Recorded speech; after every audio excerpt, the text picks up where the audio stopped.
Fala galera, tudo bem com vocês? Então vamos lá para mais uma videoaula de ciências com a professora Raquel. Na aula de hoje nós daremos continuidade ao vídeo anterior, no qual nós estávamos falando sobre as células. Será que as células são todas iguais? Estamos na página 40 para quem quiser observar. Nós já falamos que a forma, o formato da célula ela se altera, né, varia de acordo com a função que ela desempenha. Mas será que as células animais e as células vegetais apresentam as mesmas características, apresentam as mesmas estruturas, as mesmas organelas celulares, como nós vimos na aula anterior?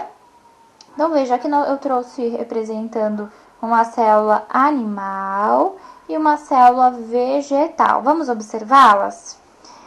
Então, nós temos o núcleo presente nas duas, o citoplasma, que era representado ali pelo gel, lembra que a Pro falou?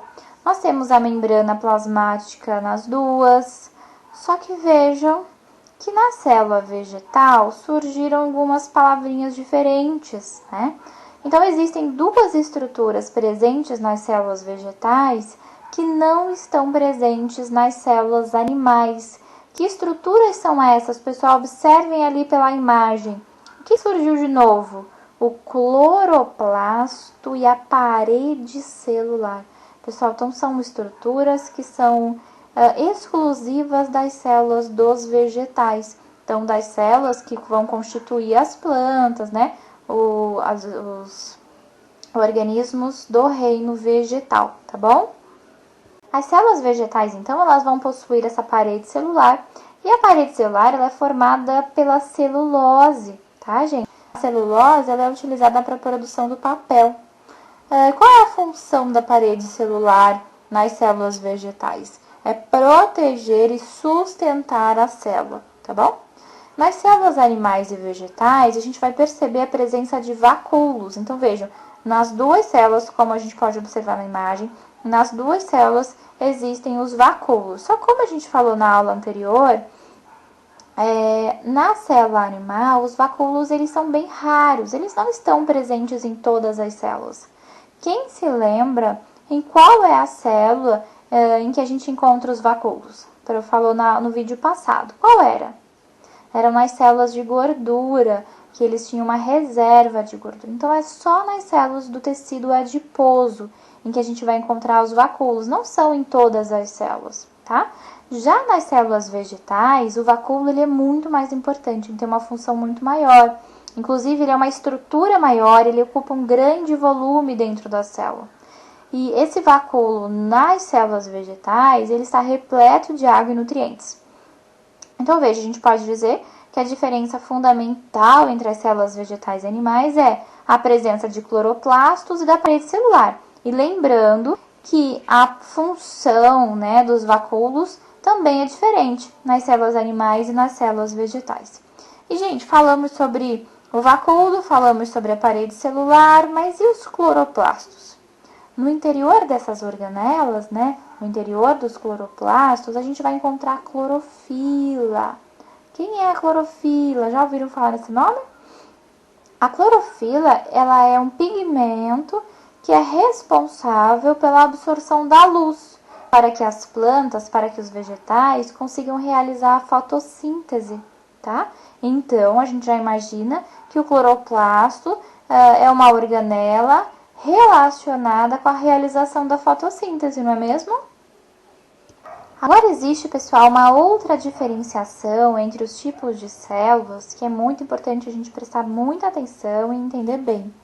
São duas palavrinhas novas para nós, dois conceitos novos, que é uma célula procarionte e o que é uma célula eucarionte. Pessoal, a gente já comentou que entre as estruturas básicas de uma célula, a gente vai citar a membrana plasmática, o citoplasma e o núcleo, não é isso, pessoal? Só que, de acordo com a característica do núcleo, a gente vai classificar essa célula em uma célula procarionte ou uma célula eucarionte. Vamos entender melhor isso? Uma célula procarionte é uma célula onde o núcleo não é organizado. O que seria um núcleo organizado? Ele tem uma membraninha envolvendo o núcleo para deixar ele separadinho, para proteger o núcleo, para proteger o material genético. Não é o material genético que está dentro do núcleo? O DNA, por exemplo, não é isso que nós falamos? Aquele ácido desoxirribonucleico? Então, existem alguns organismos, alguns seres vivos, que o núcleo, o material genético, ele é solto. Ele fica lá solto no meio do citoplasma, tá? A esses seres vivos nós chamamos de procariontes, tá? Quem são? As bactérias. Então, as bactérias, elas vão apresentar o seu material genético solto por ali, tudo bem? Já uma célula eucarionte, nós temos o material genético envolto por uma membrana, tá? Que a gente pode chamar de membrana nuclear. Então, é uma membrana que envolve o núcleo. Qual que é a função dessa membraninha? Proteger o material genético. E o material genético é uma estrutura muito, muito importante para os seres vivos, né? Qualquer dano, qualquer machucadinho, digamos assim, que ele tenha, pode levar a erros, a falhas, a problemas genéticos. Então, por isso que é importante a presença dessa membrana nuclear. Quanto mais complexo o organismo ele surgiu essa membrana. Nas bactérias, que são seres vivos mais primitivos, a membrana não existe, tá? Em todos os outros seres que têm essa membrana, esse núcleo organizado, como a gente diz, nós chamamos eles, então, de eucariontes. Nós, por exemplo, somos organismos, indivíduos eucariontes. Por quê? Porque a nossa célula é eucarionte. Por quê? Porque o nosso material genético é envolto por uma membrana, tá bom? As bactérias são organismos procariontes. Por quê? Porque a sua célula é procarionte. Por quê? Porque o seu material genético não é envolto por uma membrana. Portanto, o material genético é solto no meio do citoplasma. Beleza? E aí estamos falando de células. Células, núcleo, e tem o núcleo organizado, e não tem núcleo, tem material genético, não tem material genético, blá, blá, blá.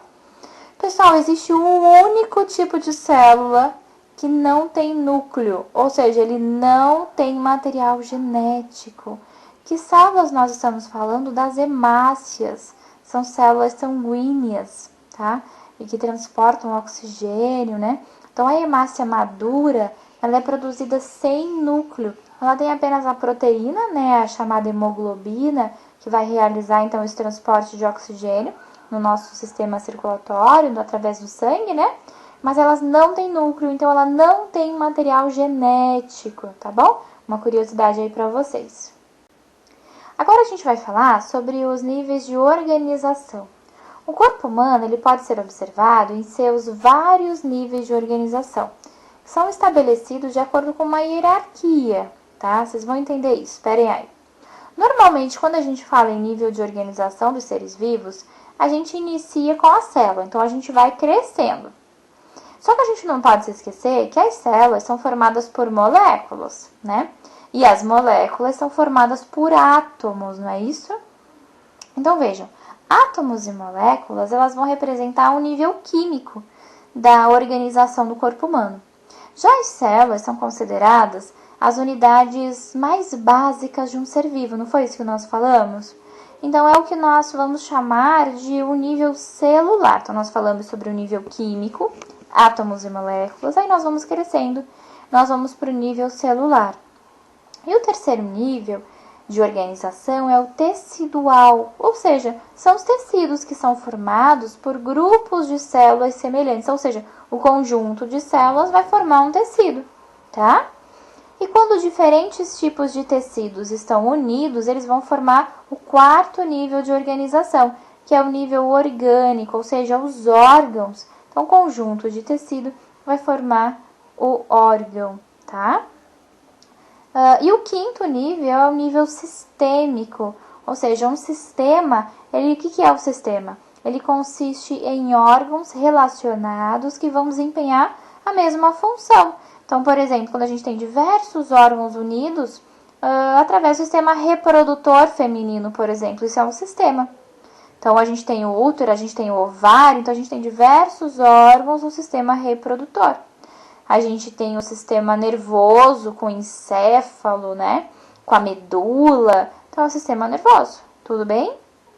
Eu trouxe aqui para vocês visualizarem melhor. Isso, então, é um nível de organização, tá? Então, a gente começa pelo átomo e vai até o organismo, ou seja, o mesmo. A gente vai crescendo. Então, nós temos o átomo, depois o conjunto de átomos vai formar a molécula, o conjunto de moléculas vai formar as células, o conjunto das células forma os tecidos, o conjunto dos tecidos forma os órgãos, o conjunto de órgãos forma os sistemas, e o conjunto de sistemas vai gerar o indivíduo como um todo, né? O organismo, seja do ser humano, seja de um outro animal, tá? Quando a gente fala em tecido, o pessoal pode estar falando tecido da pele, que nós chamamos de tecido epitelial, o tecido muscular, o tecido nervoso, né? Então, são esses conjuntos de células que vão formar a pele, o conjunto de células que formam o músculo, né? O conjunto de células que formam o nosso sistema nervoso, né? Os neurônios e assim por diante. Quando a gente fala de órgãos, que órgãos a gente pode citar como exemplo? Pulmão, rim, a pele, né? A pele é um órgão também. Que mais? O coração, o fígado, né? Então, são os nossos órgãos. E o sistema? O que a gente está falando de sistema? Sistema digestório, né? Então, nós tivemos vários órgãos formando o nosso sistema digestório, sistema muscular, sistema respiratório, sistema nervoso, tudo bem? Deu para entender, então, esse nível de hierarquia? Lembrando, a gente sempre começa lá do menorzinho para chegar no indivíduo, tá? Só que, pessoal, nem todos os seres vivos, eles podem ser classificados nesses níveis de organização que nós falamos. Ou seja, nem todos os seres vivos apresentam toda essa sequência. Nem todos os seres vivos vão de átomos até um organismo. Por que será? Por exemplo, as bactérias, elas chegam somente ao nível celular. Por que, gente? Bactéria tem tecido? Bactéria tem órgão? Bactéria tem sistema? Não. Bactéria só tem célula e só tem uma, né? Então, elas não chegam a formar um tecido, não chegam a formar um órgão, não chegam a formar um sistema, tá bom? Então, a bactéria chega apenas no nível celular. E os fungos, por exemplo? A gente tem alguns tipos de fungos que têm até várias células, diferente das bactérias. Mas eles chegam apenas no nível tecidual, ou seja, muitas células formam um tecido, mas eles não têm órgãos. Não tem um coração, não tem um pulmão, não tem um rim, não tem um útero, não tem um ovário, então eles não têm órgãos. Fungos, mesmo tendo então várias células, eles param no nível tecidual. Tudo bem com relação a isso? Quanto mais complexo for o ser vivo, aí sim que ele vai ter essa sequência perfeitinha, né? Esse nível de organização completo. Agora, já que nós estamos falando sobre células, vocês já devem ter ouvido falar sobre as células-tronco. O que seria isso, pessoal? As células-tronco, elas podem dar origem a qualquer tipo de tecido. Olha que loucura! Elas são encontradas no embrião, no cordão umbilical e na medula óssea. Então, vejam, a partir dela, a gente consegue fazer qualquer tecido. A gente consegue produzir qualquer tecido de qualquer parte do músculo, do coração, do fígado, do pâncreas, da pele. A partir dela, a gente consegue fabricar, então, qualquer tecido. As células-tronco embrionárias, né, ou seja, dos embriões, elas têm esse poder maior, poder de diferenciação, como a gente diz, ou seja, de originar qualquer tipo de tecido. Então, elas são melhores. Só que, claro, à medida que o embrião cresce, eles vão perdendo um pouco essa capacidade, porque eles vão desenvolver as suas próprias funções, né? Já as células-tronco do cordão umbilical, elas são consideradas melhores do que as da medula óssea para os tratamentos médicos, tá? As células-tronco, então, elas podem ser obtidas a partir de um embrião formado em laboratório, tá bom? Esse embrião, ele pode ser realmente o resultado da união, né, do que nós chamamos de fecundação de um óvulo e de um espermatozoide, isso feito em um laboratório. Ou pode ser obtida a partir de um embrião congelado que foi descartado em alguma clínica de reprodução. Existem clínicas especializadas em reprodução para casais que têm dificuldade de engravidar. Então, eles às vezes aproveitam esses embriões que aqui, enfim, os pais, os doadores não querem mais, eles utilizam para isso, ou da medula óssea de um paciente, tá? Então, vejam aqui na imagem, nós temos um técnico recolhendo a amostra do sangue de um cordão umbilical, que será testado e ficará em observação por mais ou menos 6 meses antes de ser usado na terapia com células-tronco. As células-tronco, então, a gente já sabe por onde elas podem ser obtidas, retiradas, mas e como elas podem ser utilizadas? Então, elas podem ser utilizadas para formar órgãos para transplantes, substituir neurônios danificados por alguma doença, como o mal de Parkinson e até o derrame, né, o chamado AVC, substituir células cardíacas envelhecidas e no tratamento de doenças neuromusculares, né, então que envolvam o sistema nervoso e o sistema muscular. E sobre a tarefa, mais uma vez, uma boa notícia para vocês. Sem tarefa, tá bom? Ficaremos por aqui. Até o próximo vídeo. Tchau!